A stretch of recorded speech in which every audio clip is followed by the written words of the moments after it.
ಹೋಗ್ಬೇಡ ಅದಿ, ಎಲ್ಲೂ ಹೋಗ್ಬೇಡ ನೀನು. ಯಾಕೆ ಹೋಗ್ತಾ ಇದೀಯಾ? ಹೋಗ್ಬೇಡ. ಏಯ್, ಬೆಳಗ್ಗೆಯಿಂದ ಸಂಜೆವರೆಗೂ ಬರೀ ರೂಮ್ ಒಳಗಡೆನೆ ಕೂತ್ಕೊಳ್ಳೋಕ್ಕಾಗಲ್ಲ. ನೀನು ಹಿಂಗೆ ಇದನ್ನು ಮಾಡ್ತಾ ಇದೆಯಲ್ಲ, ಎಲ್ಲೂ ಹೋಗೋಕ್ಕಿಲ್ಲ ಕೆಲಸಕ್ಕೆ. ಬರೀ ಎಲ್ಲೂ ಹೋಗ್ಬೇಡ ಅಂತಂದರೆ ನಿಂದೊಳೆ ಚೆನ್ನಾಗಿತ್ತಮ್ಮ. ಯಾವಾಗಲೂ 24 ಗಂಟೆ ನಿನ್ನ ಜೊತೆಗೆ ನಿನ್ನ ರೂಮ್ ಒಳಗೆ ಇರೋಕ್ಕಾಗುತ್ತಾ? ಏನು ಒಂಥರ ಮೆಂಟಲ್ ಥರ ಆಡ್ತಾ ಇದೆಯಲ್ಲ, ಮೆಂಟ್ಲಾಗಿದೆಯಲ್ಲ ಒಂಥರ. ಮೆಂಟ್ಲಲ್ಲ, ಹೋಗ್ಬೇಡ ನೀನು. ಯಾಕೆ ಹೋಗ್ತೀಯಾ? ನಾನು ಹೇಳಿಲ್ವ ನೀನು ಅವಾಗಲೇ? ನೀನು ನನಗೆ ಮೋಸ ಮಾಡ್ತಾ ಇದೀಯಾ, ಮೋಸ ಮಾಡ್ತಾ ಇದೀಯ ನೀನು. ಹೋಗ್ಬೇಡ ಹೋಗ್ಬೇಡ ಅಂತ ಹೇಳೋದು. ಹೋಗ್ಬೇಡ ನೀನು. ಹೋಗಿದ್ಯಾ ಅಂತಂದರೆ ಸರಿ ಆಗಲ್ಲ. ನೀನು ಗೊತ್ತು ನನಗೆ. ಯಾರನ್ನೋ ನೋಡ್ಕೊಂಡಿದ್ಯಾ, ಯಾವ ಹುಡುಗಿನೋ ಇಷ್ಟಪಡ್ತಾ ಇದೆಯಾ, ಅದಕ್ಕೆ ನೀನು ಹೋಗೋದು. ಅವಾಗವಾಗ ಯಾಕೆ ಹೊರಗೆ ಹೋಗ್ತಾ ಇದೆಯಾ ಅಂತಂದರೆ ಇದಕ್ಕೆ. ಮತ್ತೆ ನೀನು ಹೋಗಬೇಡ. ನೀನು ಏನಕ್ಕೆ ಹೋಗ್ತೀಯ ಮತ್ತೆ ಹೊರಗೆ? ಹೋಗ್ಬಾರ್ದು. ನಾನೇ ಮನೇಲಿ ಹೆಂಡತಿ ಆಗಿರೋಳು ನಾನೇ ಇದ್ದೀನಿ ಅಂತ ಅಂದಮೇಲೆ ನೀನೆಲ್ಲೂ ಹೋಗ್ಬಾರ್ದಪ್ಪ. ಹಂಗಾದ್ರೆ ನಾನು ನಿನಗೆ ಮೇಲೆ ನಂಬಿಕೆ ಬರುತ್ತೆ. ನೀನು ಅಲ್ಲೂ ಇಲ್ಲೂ ಹೋಗ್ತಾ ಇದ್ದರೆ ನನಗೆ ನಂಬಿಕೆನೇ ಬರೋಲ್ಲ ನಿನ್ನ ಮೇಲೆ, ಗೊತ್ತಾ? ನೀನು ಹೋಗ್ಬೇಡ್ದು. ಏಯ್, ಹೋಗತ್ಲ ಏನು ತಲೆ ತಿಂತೀಯಮ್ಮ ತಾಯಿ. ಇಲ್ಲೋಡು, ನನಗಂತೂ ಸಾನ್ವಿ, ನೀನು ಯಾಕಾದ್ರೂ ಮದುವೆ ಆದ್ನೋ ಅನ್ನಿಸ್ತೈತೆ. ನಿಜವಾಗ್ಲೂ ಅಷ್ಟು ಬೇಜಾರಾಗ್ತೈತೆ ಕಣೆ. ಒಂದು 2 ದಿವಸಕ್ಕೇನೆ ಅಷ್ಟು ಬೇಜಾರಾಗ್ತೈತೆ. ಯಾಕಾದ್ರೂ ಮದುವೆ ಆದ್ನಲ್ಲಪ್ಪ ನಿನ್ನ ಅನ್ನಿಸ್ತೈತೆ. ನನಗೂ ಅಷ್ಟೇನೆ. ನನಗೂ ಯಾಕಾದ್ರೂ ಮದುವೆ ಆದ್ನೋ ಅಂತ ಅನ್ನಿಸ್ತೈತೆ. ನನಗೂ ಇರೋದೇ ಬೇಡ ಅನ್ನಿಸ್ಬಿಡ್ತೈತೆ. ನನಗೂ ಒಂಥರ ಹಿಂಗೆ ಆಗ್ತಾ ಇಲ್ಲ. ನನಗೂ ಹಂಗೆ ಆಗ್ತೈತೆ. ನಿನಗೂ ಹಂಗೆ ಅನ್ಸಿದ್ರೆ ನನಗೂ ಹಂಗೆ ಅನ್ನಿಸ್ತೈತೆ. ನನಗೂ ಯಾಕಾದ್ರೂ ಮದುವೆ ಆದ್ನೋ ನಿನ್ನ ಅಂತ ಅನ್ನಿಸ್ತೈತೆ. ಏಯ್, ಮಾತಾಡಬೇಡ ನೀನು. ನನಗೆ ಹೋಗ್ತೀವಪ್ಪ, ಕೆಲಸಗಳಿರ್ತವೆ, ಯಾರಾದರೂ ಮಾತಾಡಿಸ್ತಾರೆ, ಹೋಗ್ಲೇಬೇಕಾಗುತ್ತೆ. ಗಂಡು ಮಕ್ಕಳು ಅಂದಮೇಲೆ ಹೊರಗೆಲ್ಲ ಹೋಗ್ಲೇಬೇಕಾಗುತ್ತೆ. ಎಲ್ಲೋಡು, ಹೆಣ್ಮಕ್ಳು ಹೆಂಗಿರ್ಬೇಕು ಹಂಗಿರಬೇಕು. ನಾನು ಹೇಳ್ತಾ ಇದ್ದೀನಿ ನೋಡು. ನಾನು ಎಷ್ಟಾದರೂ ನೀನು ಹೇಳಿರೋದೆಲ್ಲನ ಕೇಳೋಕ್ಕಾಗಲ್ಲ ಸಾನ್ವಿ. ನೀನು ಮನೆಯಲ್ಲಿ ಏನು ಮಾಡಬೇಕು, ಮನೆ ಕಡ್ಲೆ ಕೆಲಸ ಏನೈತೆ, ಅಡುಗೆ ಕೆಲಸ, ಮನೆ ಕೆಲಸ ಏನೈತೆ ಅದನ್ನು ಮಾಡ್ಕೊಂಡಿರು. ನನಗೀಗ ತಂದಾಕಬೇಕು, ಜವಾಬ್ದಾರಿಯಿಂದ ದುಡಿಬೇಕು, ಹೊರಗೆ ಹೋಗಬೇಕು, ಅದೆಲ್ಲ ಐತೆ. ಅದನ್ನೆಲ್ಲನ ನಾನು ನೋಡ್ಕೊಂತೀನಿ. ನಾನು ಅದನ್ನೆಲ್ಲ ಮಾಡ್ಬೇಕು ಅಷ್ಟೇ. ನಿಂದು ಎಷ್ಟೈತೆ ಅಷ್ಟು ನೋಡ್ಕೊಂಡು ತೆಪ್ಪನ್ನು ಬಿದ್ದಿರೋದು ಕಲಿ. ಗೊತ್ತು ನೀನೇನಾದ್ರೂ ಮಾಡ್ತೀಯಾ ಅಂತ. ನೀನೇನಾದರೂ ಇನ್ನೊಂದೇನಾದರೂ ಮದುವೆ ಆಗಿದೆಯಾ ಅಂತ ಅನ್ನಿಸ್ತೈತೆ ನನಗೆ. ನಿನ್ನ ಮೇಲೆ ಅನುಮಾನ ನನಗೆ. ಇನ್ನೊಂದೇನಾದ್ರೂ ಎಲ್ಲಾದರೂ ಸಂಸಾರ ನಡೆಸ್ತಾ ಇದೆಯೇನೋ, ಇನ್ನೊಂದೆಲ್ಲಾದರೂ ನೀನು ಏನಾದ್ರೂ ನೀನು ಏನೋ ಮಾಡ್ತಾ ಇದೆಯಾ. ಒಟ್ಟಿನಲ್ಲಿ ನನಗೆ ಮೋಸ ಮಾಡ್ತಾ ಇದೆಯಾ. ನೀನು ಮೋಸಗಾರ, ನೀನು ಒಳ್ಳೆಯವನಲ್ಲ. ಹಂಗೆ ಹೊಡಿತೀಯಾ? ತಡಿ, ನಮ್ಮ ಅಪ್ಪನಿಗೆ ಫೋನ್ ಮಾಡಿ ಹೇಳ್ತೀನಿ. ನಮ್ಮಮ್ಮಗೆ ಫೋನ್ ಮಾಡಿ ಹೇಳಿ ಕರೆಸ್ತೀನಿ. ತಡಿ, ನಮ್ಮ ಅಪ್ಪಂಗೆ ಫೋನ್ ಮಾಡ್ತೀನಿ. ನನಗೆ ಹೊಡಿತೀಯಾ? ಮತ್ತೆ ನಾನು ಹೇಳೋದು ತಪ್ಪ? ಇರು ಮನೆ ಒಳಗಡೆನೆ, ಎಲ್ಲೂ ಹೋಗ್ಬೇಡ ಅಂತ ಹೇಳ್ತೀನಪ್ಪ. ಬರೀ ಹೋದ್ರೆ ಸುತ್ತಾಡೋಕ್ಕೆ. ಯಾಕೋ, ಏನಾಯ್ತು ಅದೇ? ಇಂಥವಳನ್ನ ನನಗೆ ತಗೊಂಬಂದು ಕಟ್ಬಿಟ್ಟು ನನ್ನ ಜೀವನನೇ ಹಾಳು ಮಾಡಿದೆ ಕಣಮ್ಮ. ನಾನೆಲ್ಲೂ ಹೊರಗೆ ಹೋಗಂಗಿಲ್ಲ, ಏನಿಲ್ಲ. ನಾನು ಎಲ್ಲಾದರೂ ಹೊರಗೆ ಹೋದರೆ ಸಾಕು ಬಂದು ಜಗಳ ಮಾಡ್ತಾಳೆ ನೋಡಮ್ಮ. ನಾನು ಎಲ್ಲೂ ಹೊರಗಡೆ ಹೋಗಂಗಿಲ್ಲ ಅಂತೆ. ಅಲ್ಲ ನೋಡು, ಎಷ್ಟು ನನಗೆ ಪಜಿತಿ. ಅವ್ರ ಅತ್ತೆರಿಗೆಲ್ಲ ಸದ್ರ ಆಗಬಾರ್ದು. ಆ ಕಡೆ ಅವ್ರ ಅತ್ತೆರೆಲ್ಲ ನೋಡ್ತಾರೆ ಅಂತೇಳಿ ನಾನು ಅವ್ರ ಅತ್ತೆರಿಗೋಸ್ಕರ ಸುಮ್ಮನಿದ್ರೆ ಹೆಂಗೆ ಮಾತಾಡ್ತಾಳೆ ಗೊತ್ತೇನಮ್ಮ. ಈ ಅಪ್ಪ ಒಂದು ಕ್ಷಣ ಚೆನ್ನಾಗಿರ್ತಾಳೆ, ಇನ್ನೊಂದು ಕ್ಷಣಕ್ಕೆ ಅದು ಏನಾಗುತ್ತೋ ಏನೋ ಗೊತ್ತಿಲ್ಲ. ಒಂಥರ ಮೆಂಟಲ್ ಆಡ್ದಂಗೆ ಆಡ್ತಾ ಇರ್ತಾಳೆ. ಇವಳಿಗೇನು ತಲೆ ಲೂಸೋ ಏನೋ ಗೊತ್ತಿಲ್ಲ ಕಣಮ್ಮ. ನಾನು ಎಲ್ಲಾದ್ರೂ ಕೆಲಸ ಹುಡ್ಕೊಂಡು ಹೋಗ್ಬಾರ್ದಾ? ನಾನು ಕೆಲ್ಸಕ್ಕೆ ಹೋಗಬೇಕು, ಮನೆಗೆಲ್ಲ ತಂದು ಹಾಕ್ತೀನಿ, ಮನೆದೆಲ್ಲ ಮಾಡ್ಕೊಂಡು ನೀನು ಇರು ಅಂತಂದರೆ ಕೇಳ್ತಿಲ್ಲ. ಸುಮ್ಮನೆ ಬಾಯಿಗೆ ಬಂದಂಗೆ ಮಾತಾಡ್ತಾ ಇದ್ದಾಳೆ. ನೀನು ಹಂಗೆ ಮಾಡಿದ್ಯಾ, ಹಿಂಗೆ ಮಾಡಿದ್ಯಾ, ನೀನು ಇನ್ನೊಂದು ಮದುವೆ ಆಗಿದೆಯಾ, ಇನ್ನೊಂದು ಸಂಸಾರ ಮಾಡ್ತಾ ಇದೆಯಾ, ನೀನು ನನಗೆ ಮೋಸ ಮಾಡ್ತಾ ಇದೆಯಾ, ಏನೇನೋ ಮಾತಾಡ್ತಾ ಇದ್ದಾಳೆ ನೋಡಮ್ಮ. ಏನು ಹಿಂಗೆ ಮಾತಾಡ್ತಾ ಇದ್ದಾಳೆ? ಯಪ್ಪ ಅಮ್ಮ, ನೀನೊಂದೆರಡು ದಿವಸ ಸುಮ್ಮನಿದ್ರೂ ಇರ್ಬೋದಾಗಿತ್ತು ಕಣಮ್ಮ. ಹೇಳತ್ಲಾಗೆ ಅವ್ರು. ಅದಕ್ಕೆ ಮತ್ತೆ ನನಗೆ ಗೊತ್ತೈತೆ ಯಾತಕ ಸೇವಂತಿ ದೊಡ್ಡಮ್ಮ ಯಾಕೆ ಮದುವೆ ಮಾಡ್ಕೊಂಡಿಲ್ಲ ಅಂತ. ಇಂಥವಳಾಗಿರೋದಕ್ಕೆ ಮತ್ತೆ ಅವ್ರು ಮದುವೆ ಮಾಡ್ಕೊಂಡಿಲ್ಲ ಅಂತ ನನಗೆ ಈಗ ಅರ್ಥ ಆಗ್ತೈತೆ. ಬಿಡ ಅತ್ಲಾಗ ಹೋಗ್ಲಿ, ಸುಮ್ಕಿರ. ಅವಳ ಈಗ ಸ್ವಲ್ಪ ತಿನ್ ಮುಂಚೆ ಹಂಗೆ ಗನ್ವಾಗಿದ್ಲು, ಎಂತ ಚೆನ್ನಾಗಿ ಮಾತಾಡ್ತಾ. ನಾವಿಬ್ರು ಚೆನ್ನಾಗಿರ್ಬೇಕು ಅಂತ ಹೇಳಿ ಹಂಗೆ ಈಗ ಹಂಗೇನೆ ಎಷ್ಟು ಚೆನ್ನಾಗಿ ಮಾತಾಡ್ತಿದ್ಲು. ಚೆನ್ನಾಗಿದ್ಲು. ಯಾವಾಗಲೂ ಇವಳ ಜೊತೆ 24 ಗಂಟೆ ನಾನು ರೂಮ್ ಒಳಗಡೆನೇ ಇರಬೇಕಂತೆ. ನಾನು ಕೆಲಸ ಹುಡ್ಕೊಂಡು ಹೋಗ್ಬಾರ್ದಾ? ಕೆಲಸಕ್ಕೆಲ್ಲಾದರೂ ಹೋಗ್ಬಾರ್ದಾ? ನನಗೀಗ ಅನ್ನಿಸ್ತೈತಮ್ಮ, ಇಂಥವಳನ್ನ ಯಾಕೆ ಸೇವಂತಿ ದೊಡ್ಡಮ್ಮ ಮದುವೆ ಮಾಡ್ಕೊಂಡಿಲ್ಲ ಅಂತ. ಇದಕ್ಕೆ ಯಾಕಡಮ್ಮ ಇವಳು ಬುದ್ಧಿ ಎಲ್ಲ ತಿಳ್ಕೊಂಡಿರೋದಕ್ಕೆ ಅವ್ರು ಮದುವೆ ಮಾಡ್ಕೊಂಡಿಲ್ಲ. ನನಗೆ ಗೊತ್ತು. ಅವಳಿಲ್ಲ ಅಂತಂದಿದ್ರೆ ಅವ್ರು ಬೇರೆ ಕಡೆ ಯಾಕಮ್ಮ ಮದುವೆ ಮಾಡ್ಕೊಂಡವರು?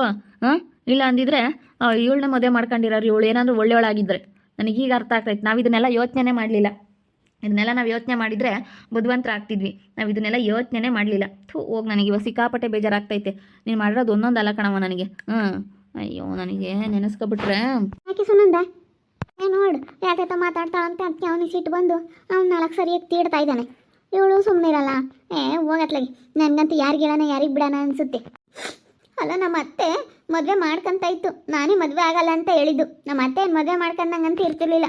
ನೋಡು ಹೆಂಗೆ ಮಾತಾಡ್ತಾರೆ. ನಿಮ್ಮ ಅತ್ತೆ ಇದಕ್ಕೆ ಮದುವೆ ಮಾಡ್ಕೊಂಡಿಲ್ಲ ಅಂತ ಹೇಳ್ತಿರಲ್ಲ ನೀವು. ನಮ್ಮ ಅತ್ತೆ ಮದುವೆ ಮಾಡ್ಕೊಳ್ಳೋರು ನಾನೇ ಆಗಲಿಲ್ಲ. ಇನ್ನು ಅವ್ರು ಕೇಳೂ ಇಲ್ಲ, ನಿಮ್ಮ ಮನೆಗೆ ಬಂದೂ ಇಲ್ಲ. ನನಗೆಲ್ಲ ಗೊತ್ತಿರೋಂಥ ವಿಷಯನೇ. ಅಮ್ಮ ನೀನು ನನ್ನ ತಮ್ಮನ ಮಗಳನ್ನ ಅವ್ರು ಮದುವೆ ಮಾಡ್ಕೊಂಡ್ರು ಅಂತೇಳಿ ಅವ್ರ ಅಣ್ಣನ ಮಗಳನ್ನ ನಾನು ಮದುವೆ ಮಾಡ್ಕೋಬೇಕು ಅಂತ ಪೈಪೋಟಿ ಮಾಡಿ ಮದುವೆ ಮಾಡ್ಕೊಂಡು ಇವತ್ತು ನೋಡಮ್ಮ ನನಗೆ ಎಷ್ಟು ಹಿಂಸೆ ತಗೊಂಬಂದು ಕೊಟ್ಬಿಟ್ಟೆ. ಹೆಂಗೆ ಮಾಡ್ತಾ ಇದ್ದಾಳೆ ನೋಡಮ್ಮ ನೀನು. ಹಾಂ ನೋಡು ದೊಡ್ಡಮ್ಮ, ನೀನು ಅಮ್ಮ ಸೇರಿ ಹೆಂಗೆ ಮಾಡಿಬಿಟ್ರಿ ನನಗೆ. ಹೇಳಿದ್ರು ಕೇಳೋದೇ ಇಲ್ಲ. ಹ್ಞೂ ಮತ್ತೆ ನೀನೇನೋ ಮೋಸ ಮಾಡ್ತಾ ಇರೋದಕ್ಕೆ ನೀನು ಹಿಂಗೆ ಆಡ್ತಾ ಇರೋದು. ಮತ್ತೆ ನನ್ಗೆ ಇಟ್ಕೊಂಡು ಹೊಡಿ ಯಾರು ಹೇಳ್ಕೊಟ್ಟವ್ರೆ ನಿನಗೆ? ಯಾವಳು ಹೇಳ್ಕೊಟ್ಲು? ಹೊಡಿ ನೀನು ಹೆಂಡ್ತೀನಿ ಇಟ್ಕೊಂಡು ಹೊಡಿ ಅಂತ ಯಾರಾದರೂ ಹೇಳ್ಕೊಟ್ಲಾ? ನಡಿ ನೀನು ಹಿಂದೆನೇ ಫಾಲೋ ಮಾಡ್ಕೊಂಡು ಬರ್ತೀನಿ. ನಡಿ ನೀನು ಎಲ್ಲಾದರೂ ಅಲ್ಲೇ ಬರ್ತೀನಿ ನಡಿ. ಯಾವಳ ಹೇಳ್ಕೊಟ್ಟಿದ್ದಾಳೆ? ಅದಕ್ಕೆ ನೀನು ನನಗೆ ಹಿಂಗೆ ಹೊಡಿತಾ ಇರೋದು. ನನಗೆ ಗೊತ್ತು ಅಲ್ಲ, ನಮ್ಮ ಅತ್ತೆರ ಎದ್ರಿಗೆ ನಾನು ಸದ್ರ ಆಗಬಾರ್ದು. ನಮ್ಮ ಅತ್ತೆರ ಆ ಕಡೆ ಆಡ್ಕೊಂತಾರೆ. ನಮ್ಮ ಅತ್ತೆರ ಎದ್ರಿಗೆ ನಾನು ನನ್ನ ಗಂಡ ಚೆನ್ನಾಗಿರ್ಬೇಕು ಅಂತ ನಮ್ಮಮ್ಮ ನನಗೆ ಅದೇ ಹೇಳ್ಕೊಟ್ಟಿರೋದು. ನಮ್ಮಮ್ಮನೂ ಬರುತ್ತಾಳೆ. ನಮ್ಮಪ್ಪ ನಮ್ಮಮ್ಮನಿಗೆ ಇವತ್ತು ಫೋನ್ ಮಾಡಿದ್ದೀನಿ. ನಮ್ಮಪ್ಪನಿಗೂ ಫೋನ್ ಮಾಡಿ ಬಾರಪ್ಪ ಹಿಂಗೆಲ್ಲ ಆಗೈತೆ ಸಮಸ್ಯೆ ಅಂತ ನಮ್ಮಪ್ಪ ನಮ್ಮಮ್ಮನಿಗೆ ಇಬ್ಬರಿಗೂ ನಾನು ಹೇಳಿ ಕಳಿಸಿದ್ದೀನಿ, ಬರ್ತಾರೆ. ನಾನು ನಮ್ಮ ಅತ್ತೆ ಹತ್ರ ಸದ್ರ ಆಗಬಾರ್ದು ಅಂತಲೇ ನಾನು ಸುಮ್ಮನಿರೋದು ಗೊತ್ತಾ. ನಾನು ನಿನ್ಗೆ ಜೋಪಾನ ಮಾಡ್ಕೊತಾ ಇರೋದು.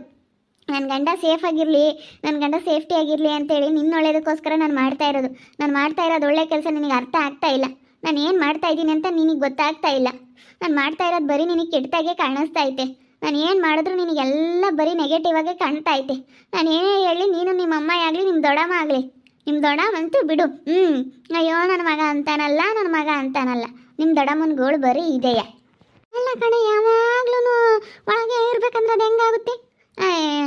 ನಿನಗೆ ಇನ್ನೂ ಸ್ವಲ್ಪ ಬುದ್ಧಿ ಕಡಿಮೆ ಹೇಳು. ಇನ್ನೂ ಸ್ವಲ್ಪ ದಿನ ನೀನು ಜೀವನ ಅಂದ್ರೇನು ಅಂತ ಅರ್ಥ ಮಾಡ್ಕೋಬೇಕು. ಬುದ್ಧಿ ಕಡಿಮೆ ಇರೋದಕ್ಕೆ ನೀನು ಹಿಂಗೆಲ್ಲ ಮಾತಾಡ್ತಾ ಇರೋದು. ಬುದ್ಧಿ ನೀನು ಚೆನ್ನಾಗೇ ತಿಳುವಳಿಕೆ ಇರೋಳಾಗಿದ್ರೆ ಹಿಂಗೆಲ್ಲ ಮಾತಾಡ್ತಿರ್ಲಿಲ್ಲ. ಬಿಡು, ನನ್ನ ಗಂಡ ಹೊರಗೆ ಹೋಗಿ ದುಡ್ಕೊಂಬರ್ಲಿ, ದುಡಿಲಿ ಚೆನ್ನಾಗೆ. ದುಡ್ಕೊಂಬಂದ್ರೆ ತಾನೇ ನಾನು ಚೆನ್ನಾಗಿರೋದಕ್ಕಾಗೋದು. ನನ್ನ ಗಂಡ ದುಡಿದ್ರೆ ನಾನು ಚೆನ್ನಾಗಿರ್ಬೋದು, ನಮ್ಮ ಮನೇಲಿ ಎಲ್ಲರೂ ಚೆನ್ನಾಗಿರ್ಬೋದು ಅಂತ ಯೋಚನೆ ಮಾಡೋರು. ಅದು ಬಿಟ್ಬಿಟ್ಟು ಯಾವಾಗಲೂ ನನ್ನ ಜೊತೆ ಇರಬೇಕು, ಬರೀ ಈ ಥರ ಯೋಚನೆ ಮಾಡಬಾರ್ದು ಕಣೆ ಹೆಣ್ಮಕ್ಳು. ದುಡಿಬೇಕು, ದುಡ್ಕೊಂಬ ಅಂತ ಹೇಳಿ ಕಳಿಸ್ಬೇಕು. ಗಂಡನಿಗೆ ಸಪೋರ್ಟ್ವಾಗಿ ನಿಂತ್ಕೋಬೇಕು ಹೆಣ್ಮಕ್ಳು. ಮನೇಲಿ ಹೆಂಡ್ತಿ ಹೆಂಗಿರ್ತಾಳೋ ಗಂಡ ಹಂಗಿರ್ತಾನೆ. ನೀನು ಅವನಿಗೆ ಟೆನ್ಷನ್ ಕೊಟ್ಟರೆ ಅವ್ನು ಹೊರಗೆ ಹೋಗಿ ದುಡಿಯೋದು ಬೇಡವಾ? ಬರೀ ಟೆನ್ಷನ್ ಕೊಡ್ತಾ ಇದ್ದರೆ ಅವ್ರು ಹೊರಗೆ ಹೋಗಿ ದುಡಿಯೋದು ಬೇಡವಾ? ಅವರು ಹೊರಗೆ ಹೋಗಿ ದುಡಿತಾರೆ ಅಂದಮೇಲೆ ಹೆಂಡ್ತಿ ಆಗಿರೋಳು ಹೋಗ್ರಿ, ನಾವು ಚೆನ್ನಾಗಿ ದುಡಿಬೇಕು, ನೀವು ಚೆನ್ನಾಗಿ ದುಡಿದ್ರೆ ನನಗೂ ಏನಾದ್ರೂ ಕೊಡಿಸ್ತೀರಾ, ಮಾಡ್ತೀರಾ, ಒಂದು ಒಡವೆ ಮಾಡಿಸ್ತೀರಾ, ನಾವು ಮನೆಗಿನೇ ಕಟ್ಸೋಣ, ಹಿಂಗೆ ಏನಾದರೂ ಒಳ್ಳೇದು ಹೇಳಬೇಕು. ನೀವು ಚೆನ್ನಾಗಿ ದುಡ್ದು ಇಟ್ಕೊಳ್ರಿ, ದುಡ್ಡು ಖರ್ಚು ಮಾಡಬೇಡಿ ಅಂತ ಹೆಂಡ್ತಿ ಆಗಿರೋಳು ಗಂಡನಿಗೆ ಸಪೋರ್ಟ್ ಮಾಡಬೇಕು. ಅದು ಬಿಟ್ಬಿಟ್ಟು ಹಿಂಗೆ ನೀನು ಹಿಂಗೆಲ್ಲ ಅವನಿಗೆ ತಲೆ ತಿಂತಾ ಇದ್ರೆ ಅವ್ನು ಹೆಂಗೆ ಹೊರಗೆ ಹೋಗಿ ದುಡಿಯೋದು ಬೇಡವೆ? ಹೇಳು, ನಾನು ನನ್ನ ತಂಗಿ ಮಾತಾಡಬಾರ್ದು ಅಂತ ಸುಮ್ಮನಿದ್ದಂಗೆಲ್ಲ ನಿಂದು ಯಾಕೆ ಜಾಸ್ತಿ ಆಗ್ತೈತೆ ಕಣೆ ಸಾನ್ವಿ. ನಾನು ಹಂಗೆ ಹೇಳ್ತಾ ಇಲ್ಲ, ಸುಮ್ಮನಿರಿ. ನೀವು ಏನೇನೋ ಮಾತಾಡಬೇಡಿ. ನನ್ನ ಗಂಡನ ನಾನು ಹೆಂಗೆ ಜೋಪಾನ ಮಾಡ್ಕೋಬೇಕು ಅನ್ನೋದು ಚೆನ್ನಾಗಿ ಗೊತ್ತೈತೆ. ನೀವು ಮಾತಾಡಬೇಡಿ ಮಧ್ಯದಲ್ಲಿ. ನೀವು ಬಂದಿದ್ದೀರಾ, ನಿಮ್ಮ ತಂಗಿ ಮನೆಗೆ ಬಂದಿದ್ದೀರಾ ಅಂದಮೇಲೆ ನಿಮ್ಮ ತಂಗಿ ಮಾತು ಕೇಳ್ಕೊಂಡಿರಿ. ನಮ್ಮ ಮಧ್ಯೆ ಗಂಡ ಹೆಂಡತಿ ಮಧ್ಯದಲ್ಲಿ ನೀವು ತಲೆ ಹಾಕಕ್ಕೆ ಬರಬೇಡಿ. ಗಂಡ ಹೆಂಡತಿ ಮಧ್ಯದಲ್ಲಿ ನೀವು ತಲೆ ಹಾಕಬೇಡಿ. ನೀವು ತಂಗಿ ಮನೆಗೆ ಬಂದಿದ್ದೀರಾ, ತಂಗಿ ಮನೇಲಿ ಇದ್ದುಬಿಡಿ ಅಷ್ಟೇ. ನನ್ನ ಹತ್ರ ನೀವು ಜಾಸ್ತಿ ಮಾತಾಡಬೇಡಿ. ನಾನು ಇಷ್ಟೇ ಹೇಳೋದಕ್ಕೆ ಇಷ್ಟಪಡ್ತೀನಿ. ನಾನು ನೋಡಿ ಹೇಳಿರ್ತೀನಿ. ಇವಳ್ದೊಲ್ಲೆ ತಲೆ ಕೆಟ್ಟೋಗುತ್ತೋಗತ್ಲಾಗ ನನಗಂತೂ ತಲೆ ಕೆಟ್ಟೋದಂಗೆ ಆಗ್ಬಿಟ್ಟೆ. ಅದೇ ನಿಂತ್ಕೋ ಆದಿತ್ಯ, ನಿಂತ್ಕೊಳ್ಳೋ ಹೋಗ್ಬಿಡ ಕಣ, ನಿಂತ್ಕೊಳ್ಳೋ.